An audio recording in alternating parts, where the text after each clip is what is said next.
Max.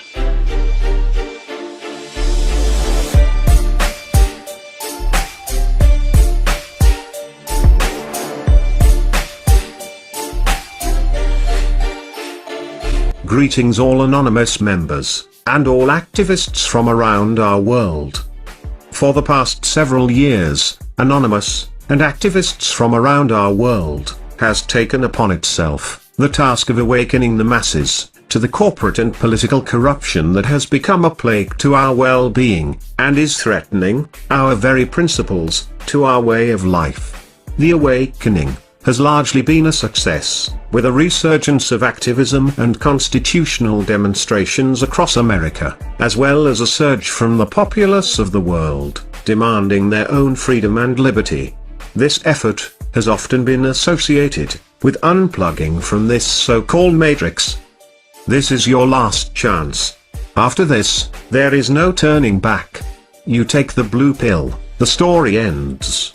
You wake up in your bed and believe whatever you want to believe. Or, take the red pill, you stay in a dreamland, and you will see how deep the dream goes. Remember, all that we are doing is offering the truth. Nothing more. However, we have noticed that a crucial aspect of this process has been highly disregarded. What happens to someone once they realize that they have been lied to for their entire life? Many have described it as an overwhelming shock, often full of every negative emotion imaginable. Anger, rage, fear, helplessness, senselessness, hopelessness. This is a perfectly natural response. However, we must be mindful of how we recuperate from such a state of being. Oftentimes, we become distrustful of everything that we are told. While it is crucial to question everything, part of that requires studying the facts, and acknowledging when the truth is presented. It has become habitual for people to assume that every negative thing in the world is the result of a false flag operation, or a corrupt government or corporate organization. It is easy to place the blame on those you despise, whether it is your local or federal government, your police department, or any other convenient entity.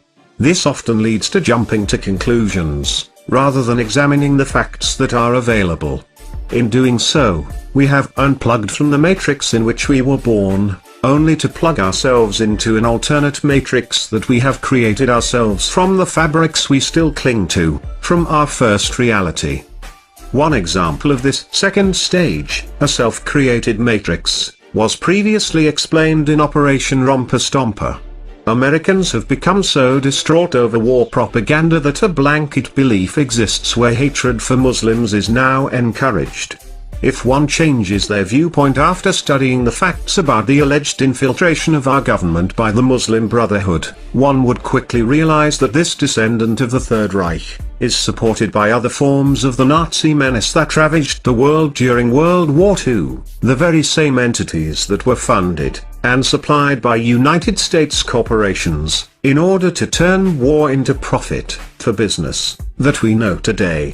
Despite what your evening news may tell you, this is not that of a people or religious agenda, any more so than previous belief systems.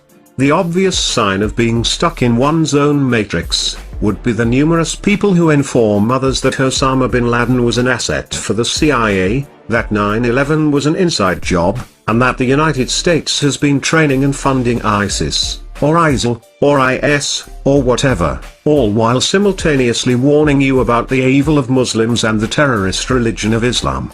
Such arguments provide a direct contradiction to each other that appears to go unnoticed more often than not. Another clear example would be the public reaction towards officer-involved shootings, and in some cases, murders.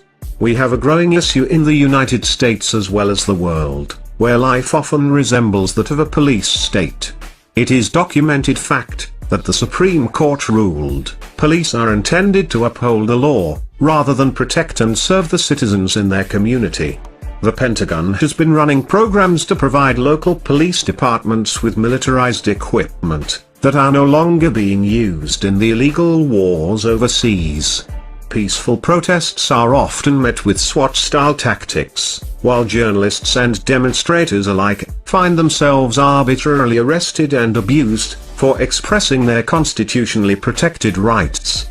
Training courses for law enforcement such as Urban Shield work with police officers to respond more like a tactical military force against their own citizenry, rather than peacekeepers meant to maintain order and security.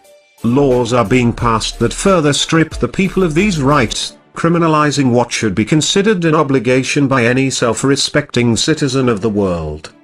However, despite all of the causes for the rise of such tyranny, we see activists who do no more than blame an individual, regardless of what the facts may show. Far too many people would rather stand on the street and scream, "Fuck the police," at the top of their lungs, than propose legislation that calls for revised training and officer accountability. We see the mentality flooding the streets, that all cops are bastards.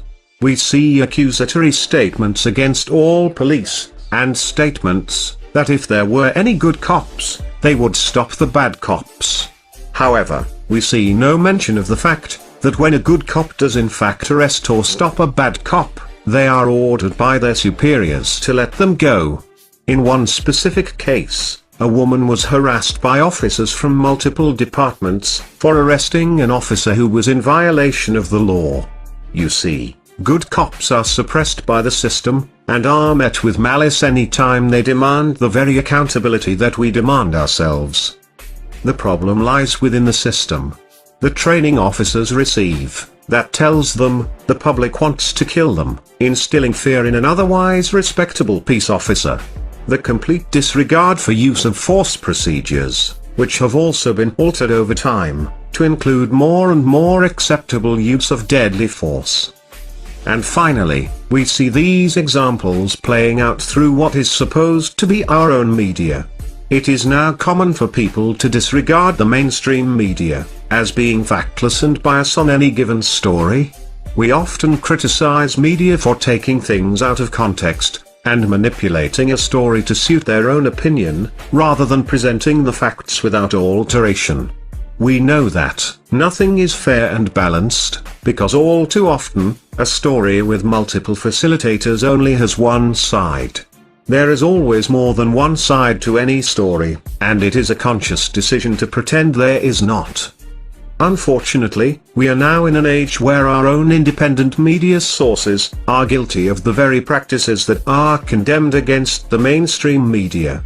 We are stuck in a paradigm where we have decided the truth from an early stage, and rather than evaluating the evidence available, people would rather seek out only the information that confirms their beliefs. Sense of integrity has been lost. Credible source material has become rare. For many, the line between news and satire has been practically eliminated. The worst of all of this is that we as a movement have allowed this to happen. These are the reasons that Anonymous has decided to launch Operation Matrix. You have had your time to unplug from the first Matrix. You have fed off of emotion and bias that created your own second Matrix. Now, it is time to unplug completely. Truth is indisputable, opinion is not. Anonymous is an idea. It is the idea that truth shall prevail. It is the idea that bias should not dictate our lives, or the lives of anyone else. It is an idea that everyone, regardless of occupation, race, religion, or background, has the right to justice, to freedom. It is the idea that humanity is one. It is time to stop letting our emotions override rational thought. It is time to stop letting the system divide us amongst ourselves. This is not us versus the police, it is not us versus veterans and active duty military, it is not Christian versus Muslim, it is none of these things that the media would like you to believe. It is us versus a system that has become corrupt. It is time to return to truth and fact. We are Anonymous. We are Legion. We do not forgive. We do not forget. Operation Matrix is now engaged.